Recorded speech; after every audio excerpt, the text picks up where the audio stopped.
Friends, मेरा नाम है मुदस्सर बसरी और इस वक्त मेरे हाथ के अंदर जो छोटा सा आप सांप देख रहे हैं, इसको इंग्लिश के अंदर इंडियन गैमा स्नेक कहते हैं।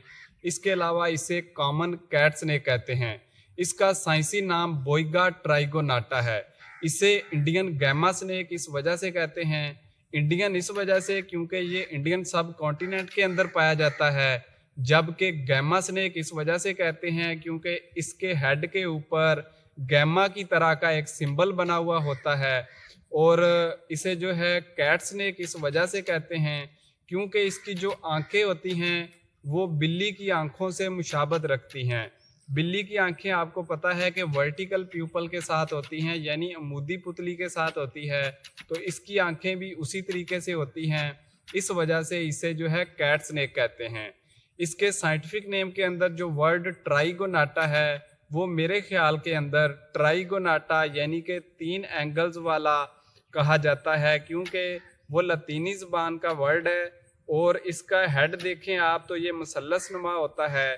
इस वजह से मेरे एक अंदाजे के मुताबिक इसको इस वजह से ट्राइगोनाटा कहते हैं क्योंकि इसका हेड जो है वो मुसल्लस नुमा यानी 3 एंगल्स के साथ होता है। दोस्तों, अगर हम इस सांप के पैटर्न की बात करें तो इस सांप के हेड के ऊपर जो है गैमा की तरह का निशान या फिर जो है वाई की तरह का एक निशान बना हुआ होता है।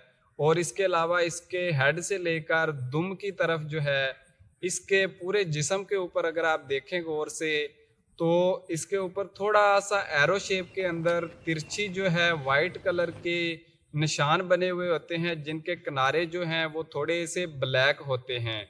और इसके अलावा इसके पेट वाली साइड का जो रंग है ये थोड़ा सा येल्विश वाइट होता है। और इसके जो किनारे होते हैं, किनारों के ऊपर आपको ब्लैक कलर के छोटे छोटे डॉट देखने को मिलेंगे। इसकी जो आंखें हैं वो काफ़ी बड़ी बड़ी होती हैं और अमूदी पुतली के साथ यानी ऊपर से नीचे की तरफ इसकी पुतली होती है। इसकी मैक्सिमम लेंथ की बात करें तो ये जो सांप है मैक्सिमम 4 फीट 2 इंच लंबा हो सकता है, लेकिन अमूमन ये सांप जो है 3 फीट से तजावुज नहीं करता। दोस्तों, अगर हम इस सांप के अंदर जहर की बात करें तो ये सांप माइल्डली वेनमस यानी कि हल्का जहरीला कंसीडर होता है। इसके जो जहर इंजेक्ट करने वाले दांत होते हैं वो इसके जबड़े के अकब के अंदर होते हैं, जिनसे ये अपने शिकार को काटने के बाद जहर इंजेक्ट करके मफलूज करता है। उसको मफलूज जब करता है तो उसे निगलने में इसको आसानी हो जाती है। लेकिन अगर ये सांप हम इंसानों को काट ले तो पहली बात ये है कि इसके जो जहर इंजेक्ट करने वाले दांत है वो अकब में हैं, तो ये काटेगा भी हमें तो आगे वाले दांत जो इसके वैसे होते हैं नॉर्मल मैक्सिलरी टीथ जो होते हैं मैक्सिलरी, उनके साथ काटेगा तो उसके अंदर तो वैसे भी जो है वैनम आएगा ही नहीं। और पीछे वाले दांतों से काटने के लिए इसको पहले हमारी उंगली को आगे जो है निगलना पड़ेगा, फिर जाके काट सकता है। तो वो पहले तो पॉसिबल ही नहीं होता। और अगर किसी तरह पॉसिबल हो भी जाए तो इसका जो जहर है वो इंसानों के लिए नुकसानदेह नहीं है। इंसानों को बाज़ औक़ात किसी किसी को जो है हल्की सी उस जगह पे ख़ारिश हो सकती है या फिर थोड़ी सी सूजन हो सकती है, लेकिन इसके काटने से चाहे बच्चा हो या बड़ी एज का हो, इसके काटने से किसी भी इंसान की जो है डेथ नहीं हो सकती।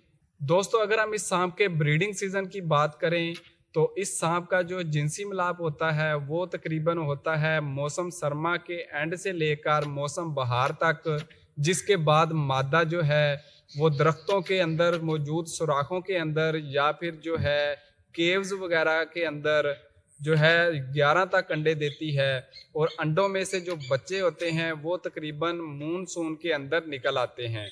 अंडों से जब बच्चा निकलता है तो उस वक्त इनकी जो लंबाई होती है तकरीबन 3 इंच के आसपास होती है। दोस्तों, अगर हम इस सांप की खुराक की बात करें तो इसकी खुराक के अंदर जो है छिपकलियाँ, स्किंक्स, इसके अलावा जो है फ्रॉग्स, इसके अलावा परिंदों के अंडे और उनके जो है बच्चे शामिल हैं। बाज़ औक़ात गिलहरियों वगैरह के बच्चे भी खा जाता है। तो ये सांप जो है ज़्यादातर दरख्तों के ऊपर रहना पसंद करता है और शिकार के हसूल के लिए या फिर जो है बाज़ औक़ात वैसे जो है ये नीचे शेल्टर वगैरह के लिए ज़मीन पर भी आ जाता है या अंडे देने के लिए, लेकिन अमूमन ये सांप आपको दरख्तों पर ही देखने को मिलेगा।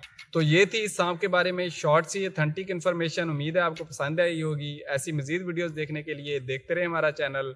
मैं मिलता हूँ आपसे नेक्स्ट वीडियो में। Thanks for watching.